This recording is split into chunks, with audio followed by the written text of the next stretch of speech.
గురువారం నాడు తిరుప్పావడం సేవలో వేద పండితులు వేద పారాయణంతో పాటు శ్రీనివాస గద్యం పఠిస్తారు.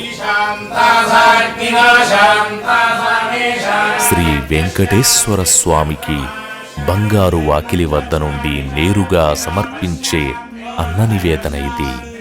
బంగారు వాకిలి ముందు గరుడాల్వార్కు ఎదురుగా 4 స్తంభాల మధ్య 484 కిలోల బియ్యంతో తయారు చేసిన పులిహోర రాశిని పెద్ద శిఖరంలాగా ఏర్పాటు చేస్తారు.